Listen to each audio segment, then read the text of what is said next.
Good morning student. आज हम लोग बात करेंगे वोल्टेज गेन के बारे में।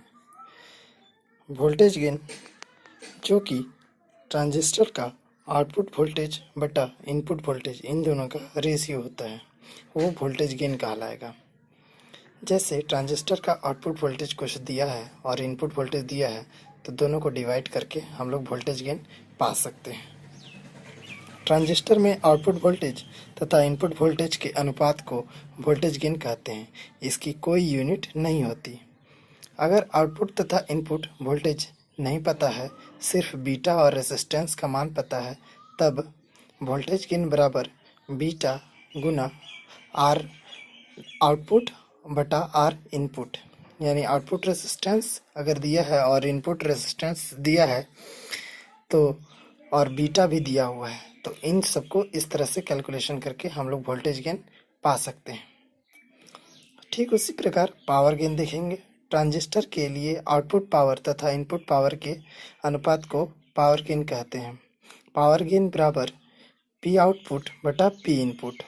यानी आउटपुट वाट में दिया होगा, कोई भी 20 मिलीवाट 15 मिलीवाट कुछ भी दिया होगा, या इनपुट कुछ भी दिया होगा 5 मिलीवाट 15 मिलीवाट एक्सेट्रा।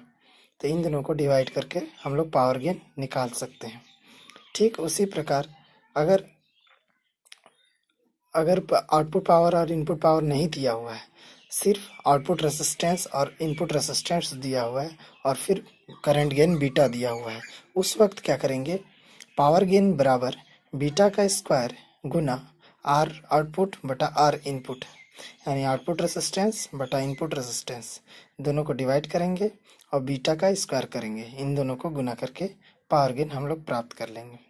और ठीक उसी प्रकार इन दोनों की कोई यूनिट नहीं होती, क्योंकि हम लोग गेन फाइंड कर रहे हैं।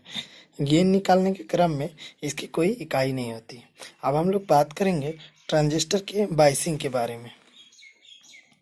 ट्रांजिस्टर का बायसिंग, ट्रांजिस्टर तो हम लोग बना लिए, चाहे कॉमन कलेक्टर हो, कॉमन बेस हो या कॉमन एमीटर हो, लेकिन इन सब के अलावा ट्रांजिस्टर को बायस करने के लिए या स्टेबल करने के लिए एक सर्किट अलग से लगाते हैं।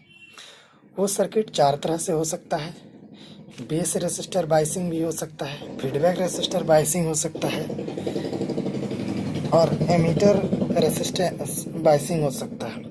लेकिन चौथा वोल्टेज डिवाइडर बायसिंग, यही बहुत ही पॉपुलर यूज है। इसलिए हम लोग इसमें सिर्फ और सिर्फ वोल्टेज डिवाइडर बायसिंग पढ़ेंगे, क्योंकि बाकी सब की बहुत सारी हानियां हैं और बहुत सारी ड्रॉबैक्स हैं, और वोल्टेज डिवाइडर ही स्टेबल आउटपुट देता है और ट्रांजिस्टर को स्थिर रखता है। तो इस प्रकार हम लोग देखते हैं, ऊपर दिए गए चारों विधि में से सबसे अच्छा और स्थिर बायसिंग वोल्टेज डिवाइडर बायसिंग विधि है, ताकि तीनों में कुछ ना कुछ हानियां थी जिससे ट्रांजिस्टर स्थिर कार्य नहीं कर पाता था।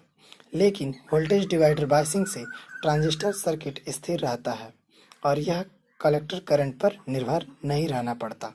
लेकिन इस सर्किट को बनाने में अधिक कंपोनेंट लग जाते हैं। आप देख सकते हैं, हमने रेसिस्टर लिया R1 R2, दो रेसिस्टर लिया, ये डिवाइडर बायसिंग, और एक C1 लिया और एक कॉमन कैपेसिटर एमीटर में दिया, ताकि बाईपास कैपेसिटर लगा सके हम लोग, या फिर जो भी उत्पन्न वोल्टेज होगा वो सारा किधर चला जाएगा, नीचे।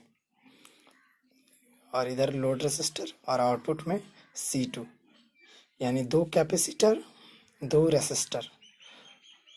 और ये कैपेसिटर बाईपास के लिए लगाते हैं। और इसमें जब हम लोग इनपुट देते हैं तो हमको आउटपुट जिस मान का चाहिए, जिस नियंत्रण से जितना डिजायर्ड आउटपुट चाहिए उतना हम लोग पा सकते हैं।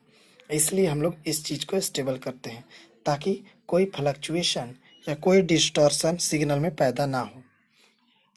इसी प्रकार हम लोग आगे देखेंगे